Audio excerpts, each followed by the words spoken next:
حي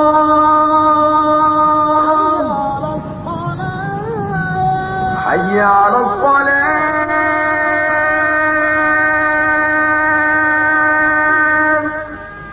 حي على الصلاة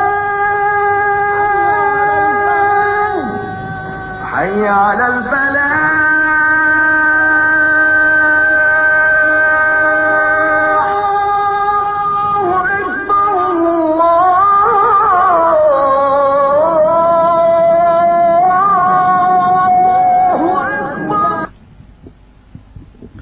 الحمد لله رب العالمين اللهم صل على محمد وعلى آله وصحبه وسلم. Today's topic, since it's a popular title, sex, drugs and rock and roll. Actually the title is supposed to have a small subtitle underneath it. Or is there more to life? Sex, drugs and rock and roll, or is there more to life? Now, what today's talk is not about, what it's not about, is me going through the Islamic rulings on illicit sexual intercourse, the psychological, the sociological problems and evils that such a thing causes. This talk is not about me going through the Islamic ruling on drugs and drink and all forms of intoxication and why they are haram and all the psychological, physical and sociological detrimental effects that intoxication has upon the individual and the society and the family. This talk is not about the rulings from the Quran and the Sunnah as to why music is haram and what are the detrimental effects on the individual and the soul concerning music. This talk is about something much more fundamental than that. This talk is about sex, drugs and rock and roll as a philosophy, as an ideology, as a mentality, as a way of thinking and a way of living and an attitude to life. Because that's what it is. When we say sex and drugs and rock and roll, it is a catchphrase. A catchphrase for a particular mentality, a particular viewpoint on life that people have. And this is what we want to talk about. Because this stands for an attitude to life that says there's no hellfire, there's no paradise, there's no day of judgment, there's no God. You have one life, so you might as well live it. You've got one short little life, and you're not going to have another one. When you're dead, the worms are going to eat you. That's it. So you might as well enjoy life. Have fun. And how are you going to have fun? Sex, drugs and rock and roll. This is the mentality and the ideology of the Western society in which we live. The Western society, which is the consumer society. The Coca-Cola culture. Because we don't live in a Christian country. Australia is not a Christian country. England, Europe, they are not Christian countries. These are countries that have adopted a secularist outlook. In other words, as far as they are concerned, God and religion have nothing to do with the way they run their lives, they run their governments, and they run their business. Religion is your own personal thing. Do it if you want to. But don't get it involved in business. Don't get it involved in politics. But it's more than that, and it's more far-reaching than that. Because this society preaches and teaches a particular attitude to life, a particular outlook. And that outlook is that the way to be successful in life, the way to get through life, the way to be happy is by surrounding yourself with the material possessions. Buy this, have this, drink this, take that, have this car, take this holiday. And if you surround yourself with enough of these things, you will reach happiness. And so you see, we are bombarded 24 hours a day, 365 days a year with these images, this propaganda, this brainwashing that takes place. Have this, buy this, drink this. And look at the adverts. Look at the advertisements. And you will see the message that they are conveying. We used to have an advert in England. It was an advertisement for Bacardi, for those innocent individuals who don't know what Bacardi is. It's a type of alcoholic drink called rum. It's a brand name. And the advert for Bacardi, this is about 5 years ago, they had one of these big posters, huge ones, about the size of the stage. And on the poster was a blue sky, blue seas, white sands, palm trees hanging down, 2 bikini-clad girls walking down the beach. And the caption read, "A rainy Sunday night in Peckham if you're drinking Bacardi." A rainy Sunday night in Peckham if you're drinking Bacardi. A rainy night, which is the worst type of weather. The worst type of weather is the night when it is rainy. Certainly it is in England anyway. Sunday is the worst day of the week, because Monday you have to go back to work, back to the 9 to 5, back to the grind. The weekend is finished, and it's Sunday night. And worst of all, you're in Peckham. And Peckham, it's a place in London. It is a really nasty place in London. A really grim, horrible... So I used to live there, actually. And I tell you, they couldn't have chosen a better place to name. You know, it's one of those places, if you live there, it makes you wish you emigrated to Australia. Right? It's that bad. No.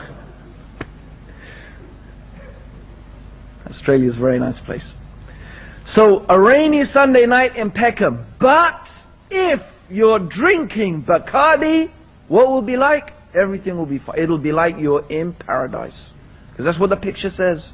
Paradise. So you drink this drink, and you'll be happy. The Coca-Cola culture, they call it. You see the adverts for Coca-Cola? You see them. There they are, drinking nice, cool, ice cool Coke. Who? This beautiful, nubile woman. Blonde hair, perfect features, perfect shaped body. Similarly, a man, rippling muscles, his 6-pack, his arms rippling, brown, tanned, and the ice cool Coke, and you're going, whoa, I want some of that. It's not the Coca-Cola you want. Because, I mean, what's Coca-Cola? It's sugar and caramel and caffeine, right? It's the image that's in front of you. That beautiful woman. That happy, smiling people drinking the nice, cool, ice cool Coke. And Coke is it.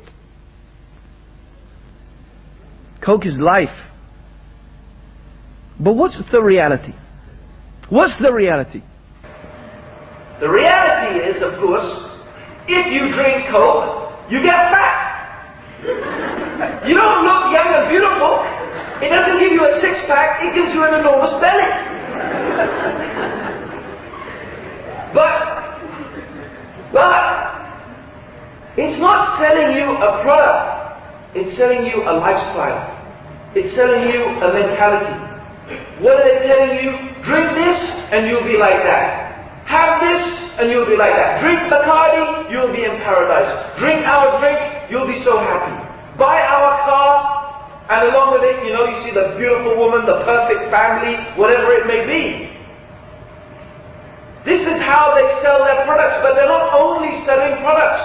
They're selling a philosophy of life. They're selling a mentality. That is these material things they're telling you that is going to make you successful and going to make you happy. And just like Coca-Cola, it's alive. It's alive. Wealth does not equal happiness. Wealth does not equal success.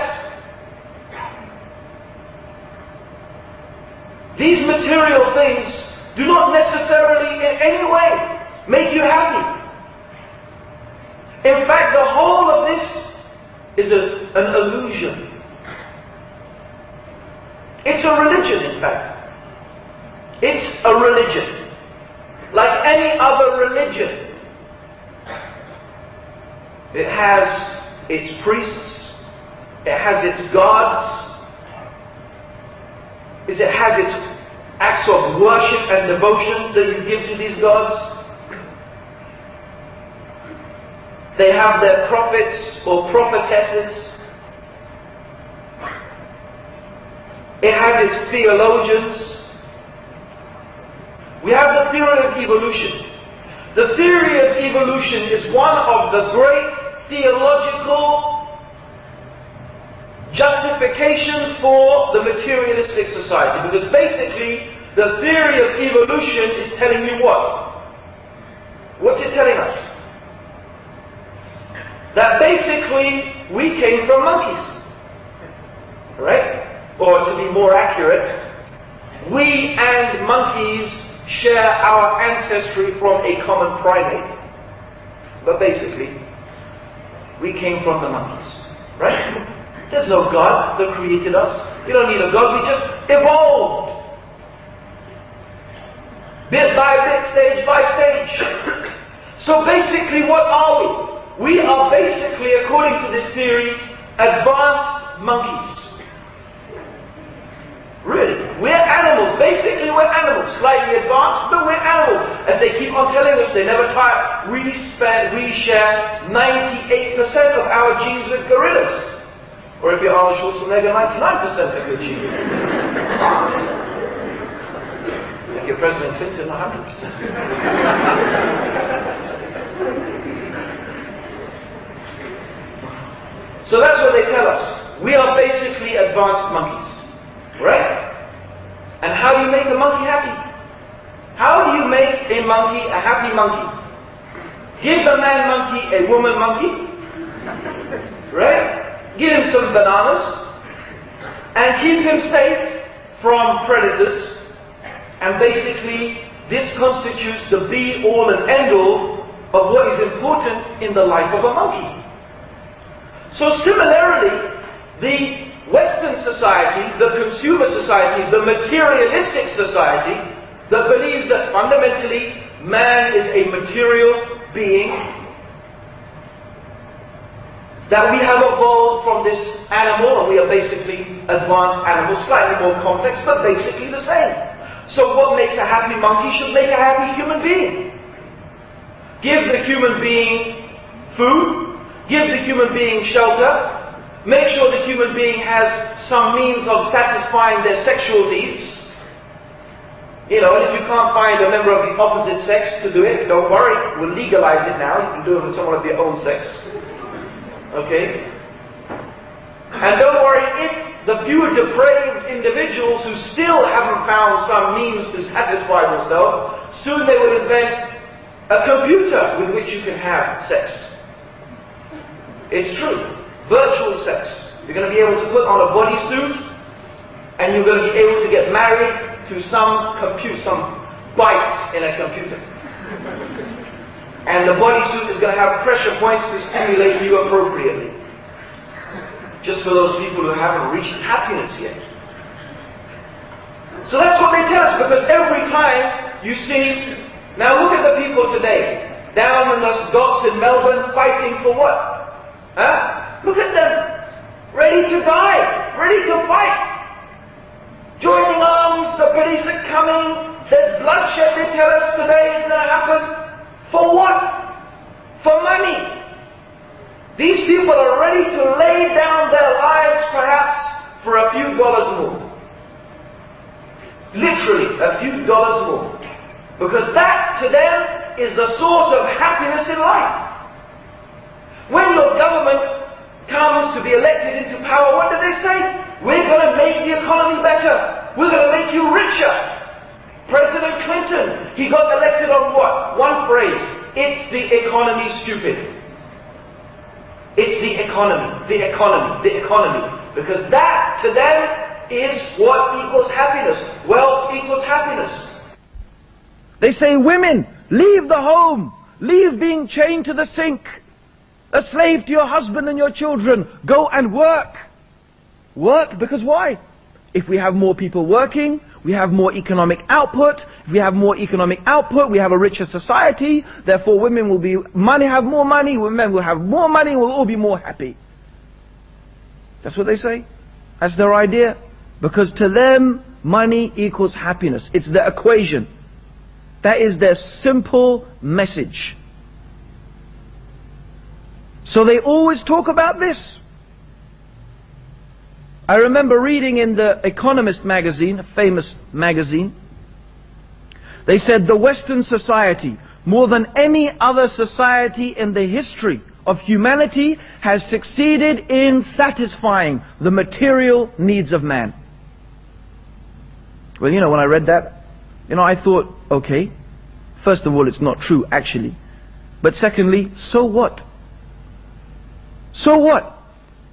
Because let's look at the reality now. The reality, like the Coca-Cola advert, is quite different from the picture. Wealth does not equal happiness at all. In fact, the consumer society relies upon people being miserable. It needs people to be miserable. It can't stand that people should actually be in reality content and happy. Because miserable people consume.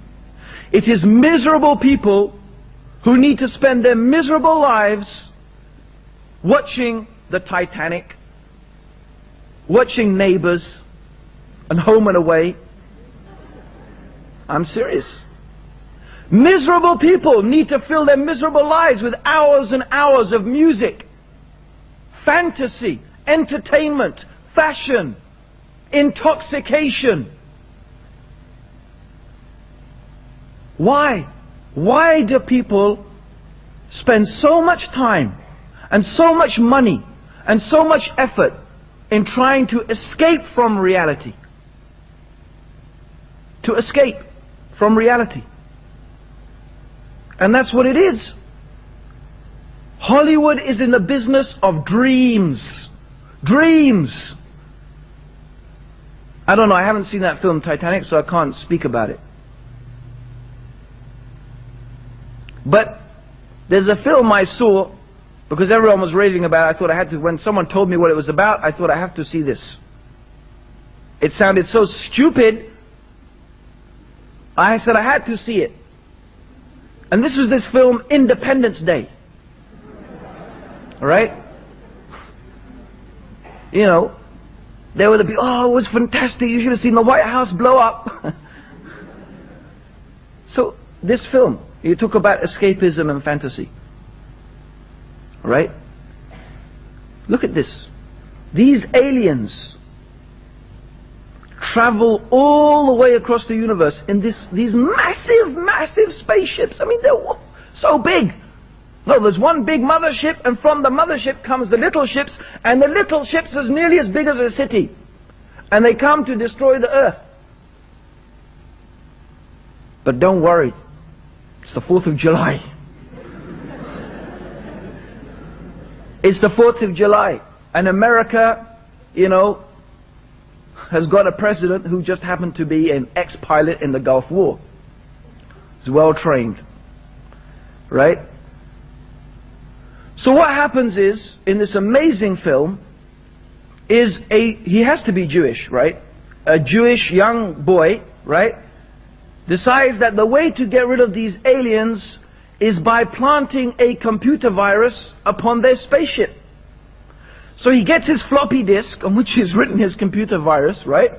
Flies up in a captured alien spaceship, which just happens to have a Second World War joystick for flying. They didn't hear, these aliens haven't heard of fly-by-wire, right? Okay, they have it just happened. That's very nice. They fly up there, okay, and they plant this computer virus on the alien spaceship.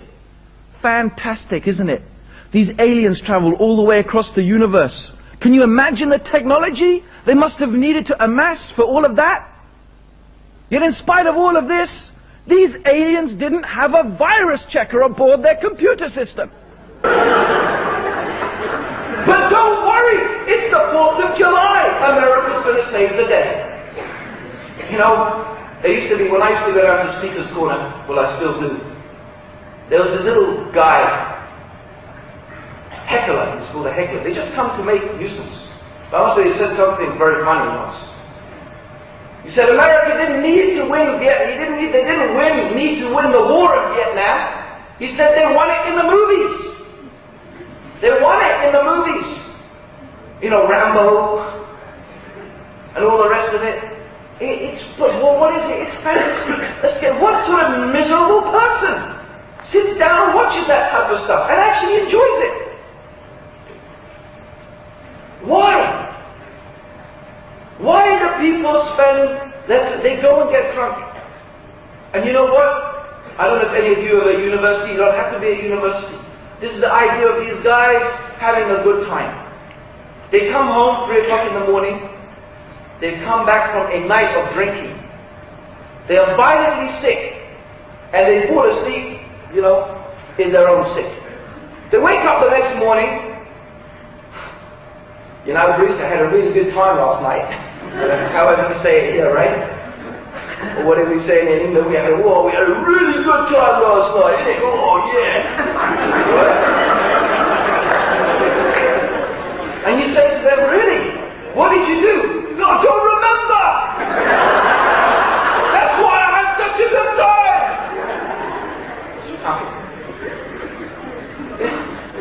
He had a good time. How did he know he had a good time? Because he can't remember what he did. And look, you know, when you take drugs, what happens? I got stoned. I was completely wasted.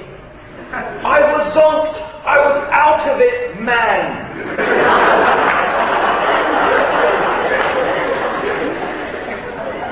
I was floating on cloud 9.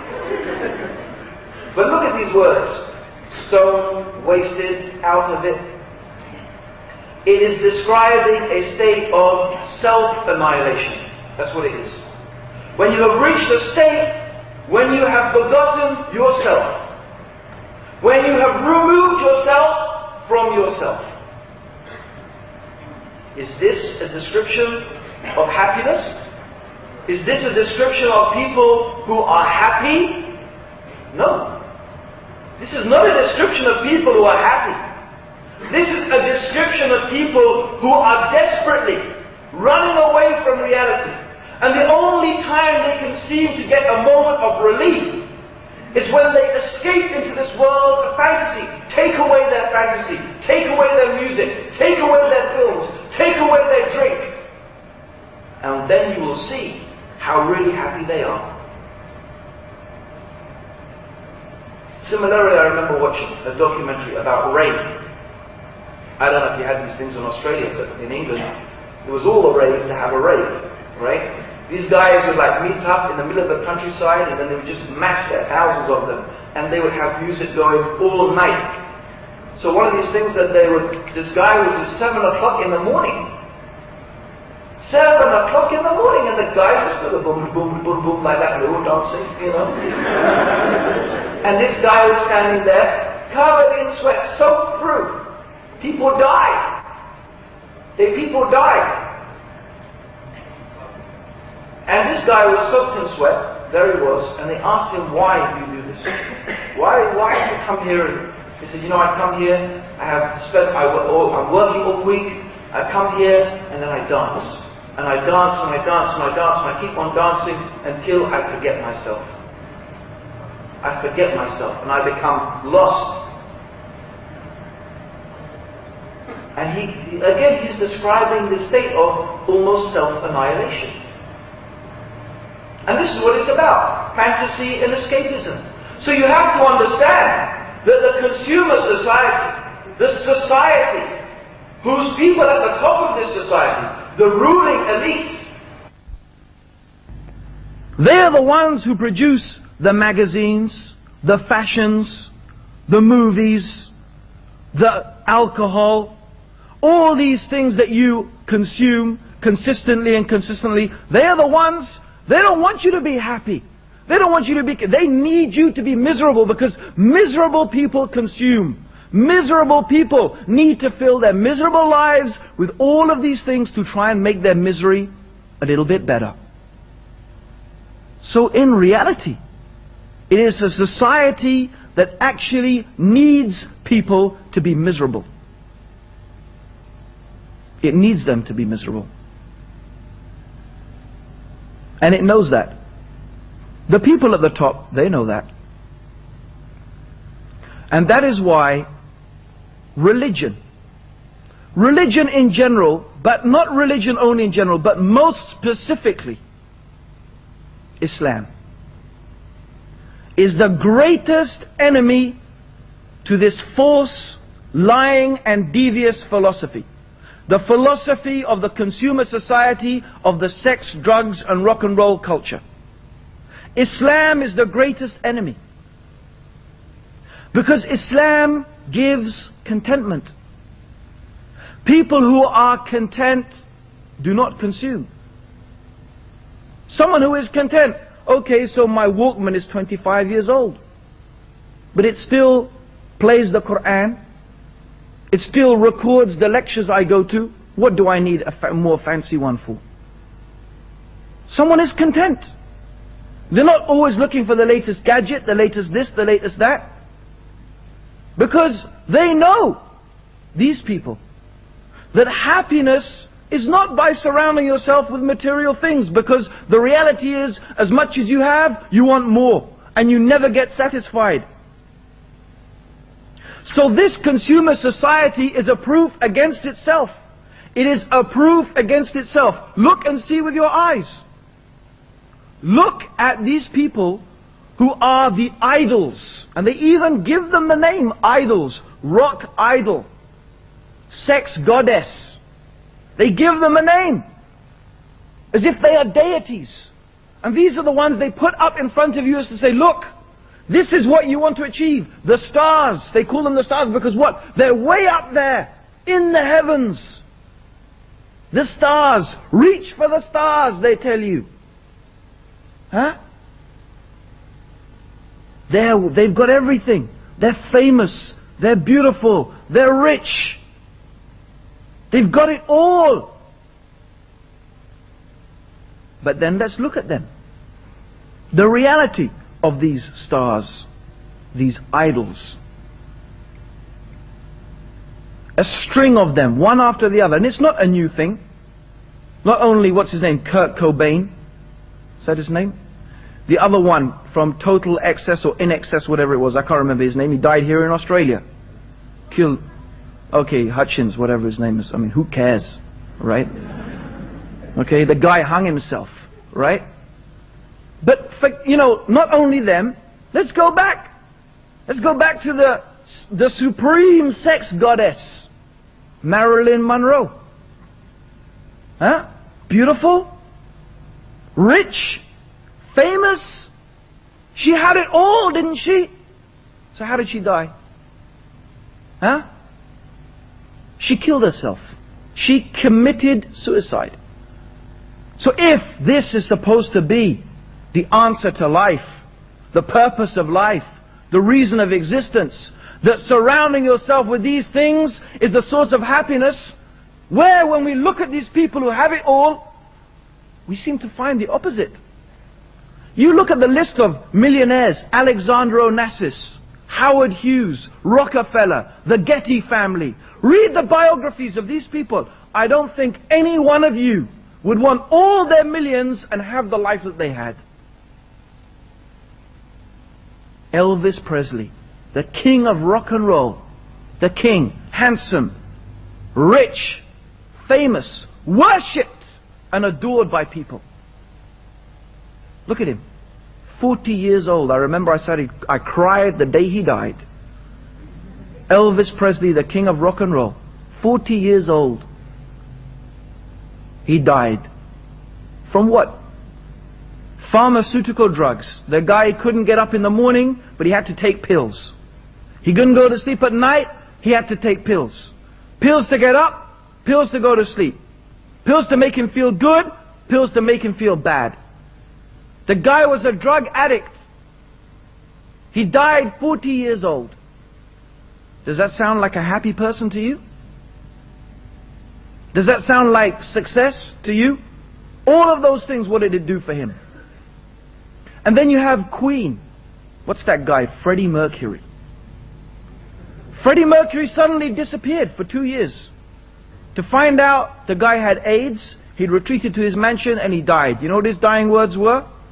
His dying words, Freddie Mercury, he said, "My friends were my friends only because of my money. I did nothing with my life, and when I die, people will forget me." And it's true. Absolutely true. In 20 years' time, they'll go, "Freddie who? Freddie who?"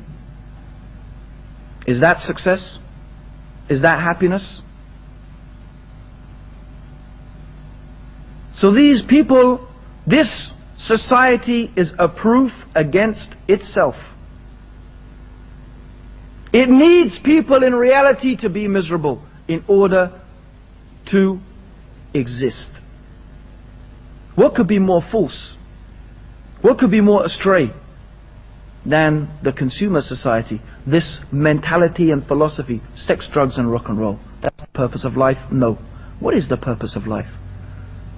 This is the question. What is the purpose of life? Why are we here? It's clear that this mentality of materialism and that we are just material beings is false. It is false. Because the reality is that people are ready to deprive themselves of food, of shelter, of the companionship or sexual gratification. They will deny themselves all of these things. These so-called things that are fundamental to the human nature, because we're basically animals, remember? But people are ready to forego all of that in order to fulfill their fantasies, to take their drugs, to drink, so on and so forth. They're ready. What does that say? It tells anybody who is observant there is more to the human being than the material. That there is another side to the human being. Something that needs to be satisfied. Something that needs to be fulfilled. That is an internal need. This desire for happiness, peace and tranquility is as important, if not more important, than the physical needs.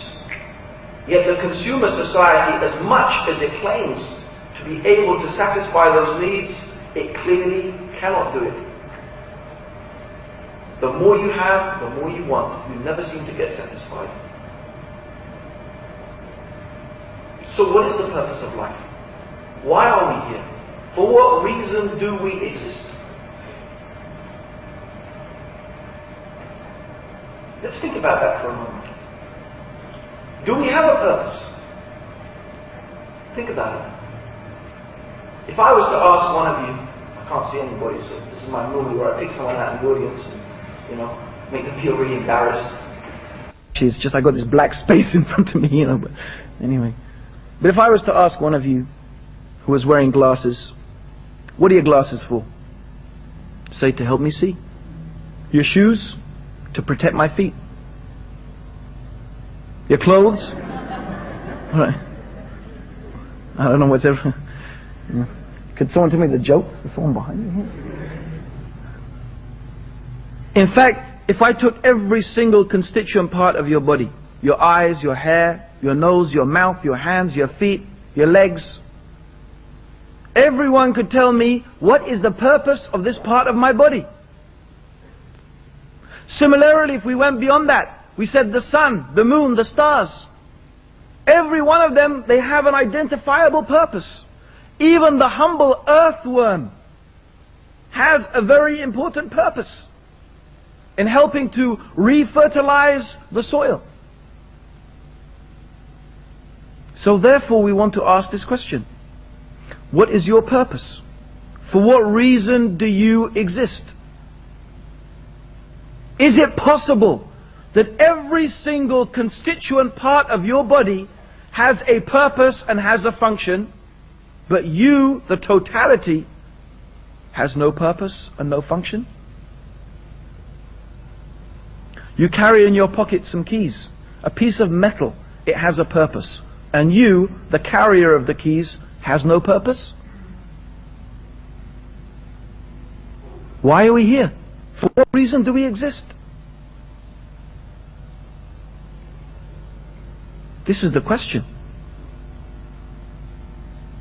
And it is the failure to understand the reality, to understand the answer to this question. That is the emptiness in the human being that needs to be filled. How can you be happy if you don't even know the reason of your existence? How can you be fulfilled? How can you truly be at peace with yourself? Surely, with our minds, our intelligence, all our capabilities, is this for nothing? Just to what? Eat, drink, have sex, listen to music, watch Independence Day? For this? Is this the reason? No, surely there is another reason.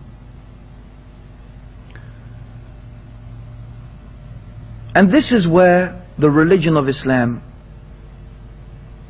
brings the answer.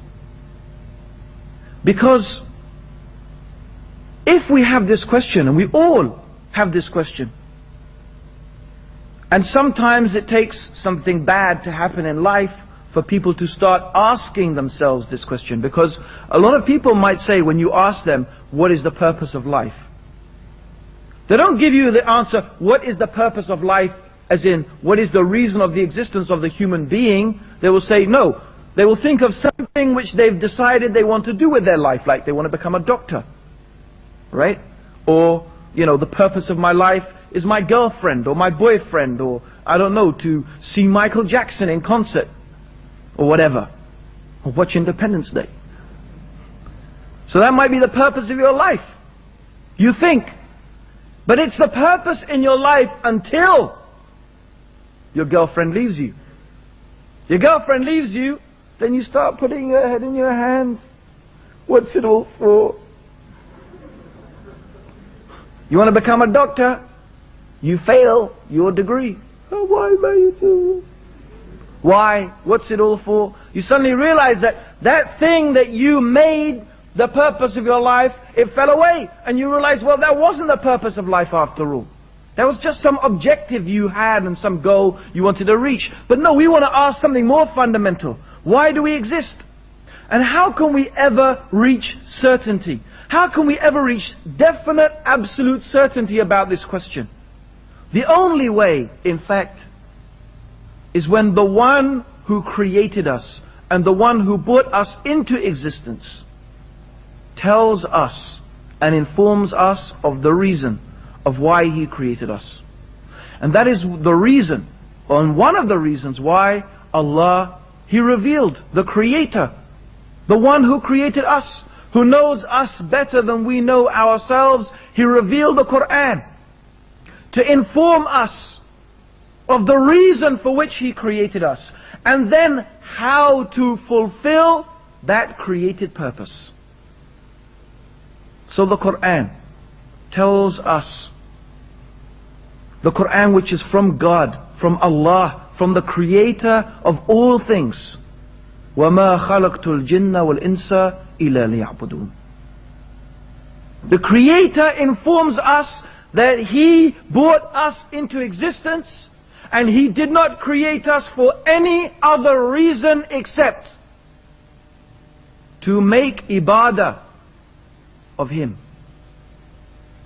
What is ibadah? Sometimes you'll find the word ibadah translated as worship. This is a very unfortunate translation, and we don't have an adequate word really in the English language. Because when you say worship in English, you think of, people think of going to the church once a week, right? Or perhaps not even that.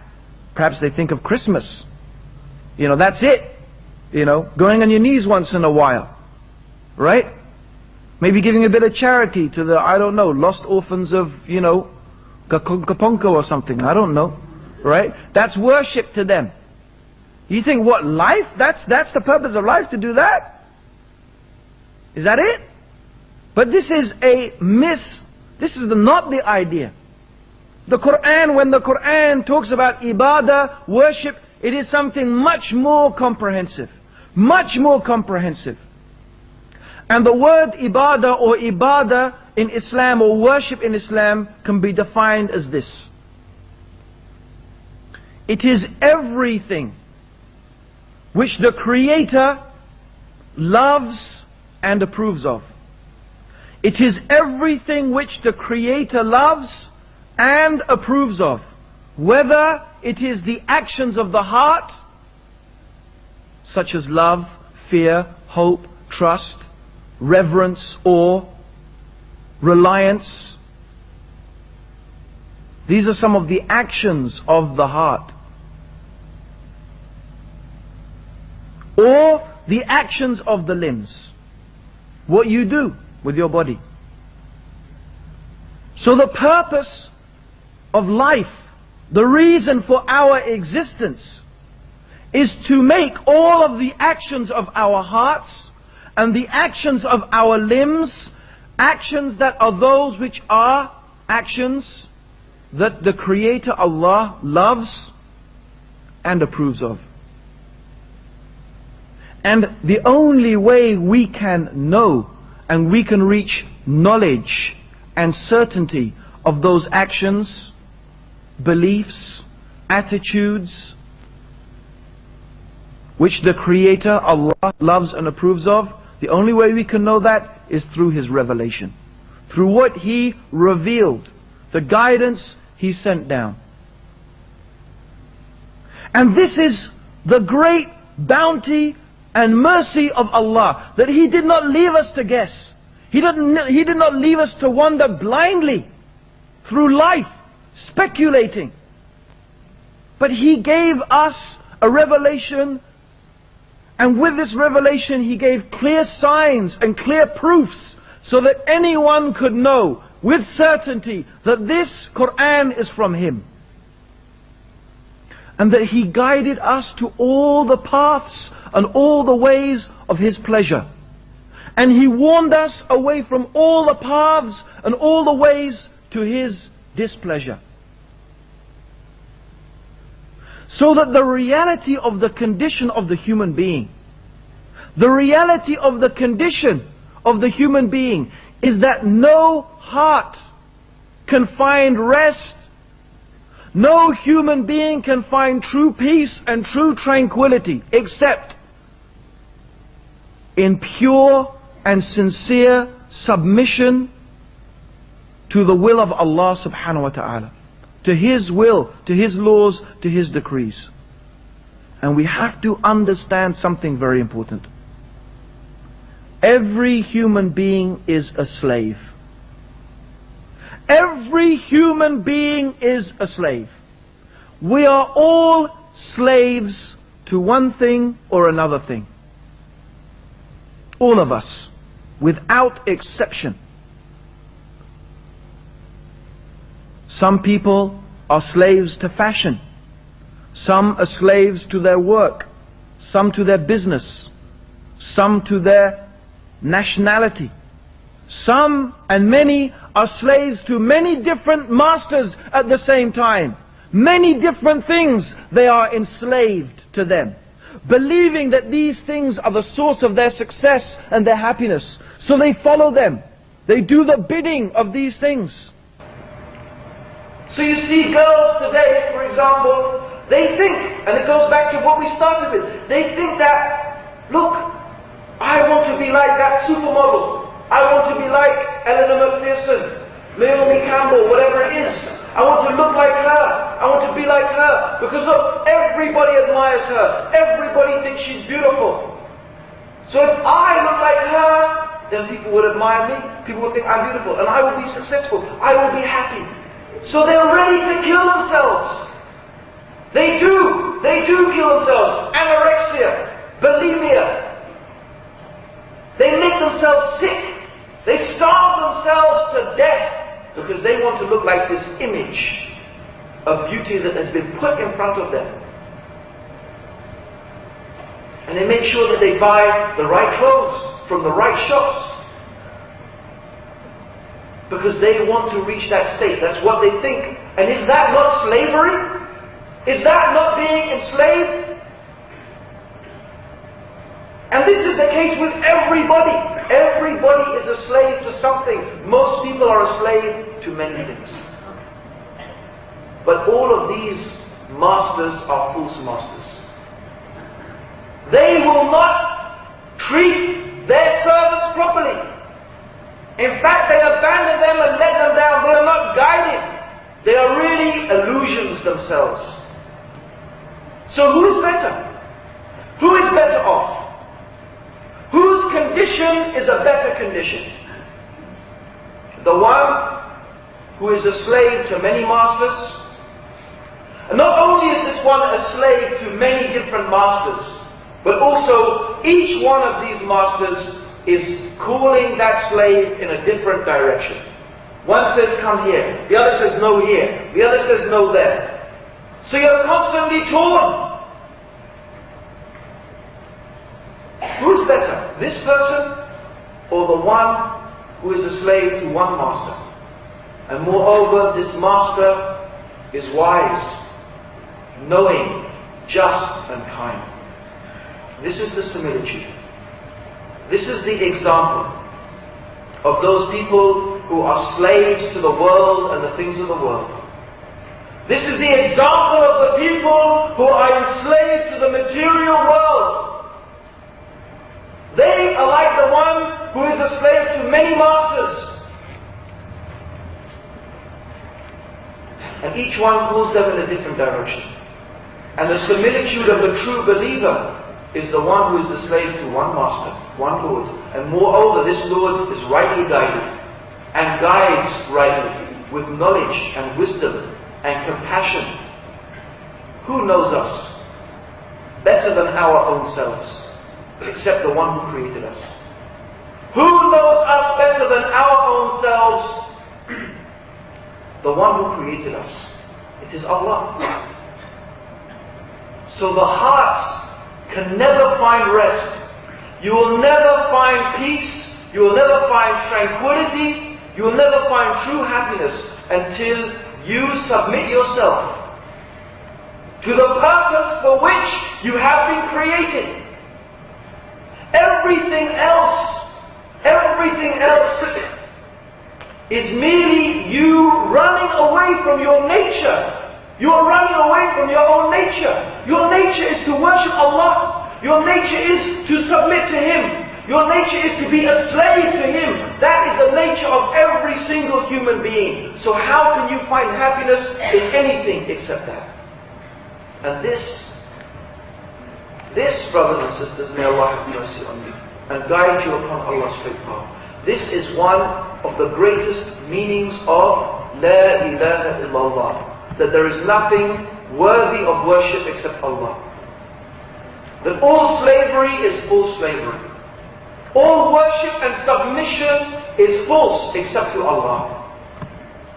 And that you will never find true peace and true happiness and true contentment in life except through submitting to Allah. And that is why Allah says in the Quran, the meaning of which is, verily, certainly, it is in the remembrance of Allah that the hearts find rest. It is in remembering Allah, obeying Him, doing that which He has commanded. It is in this, and in reality, in this alone, that you will find the true success of this life and the true success of the life to come. And may Allah's peace and blessings be upon His last and final messenger Muhammad, who guided us through his example how to seek the pleasure of Allah and how to be the perfect worshipper of Allah and how to find the true peace, the true success and the true happiness. Allahumma salli ala Muhammadin wa ala alihi wa sahbihi wa sallam.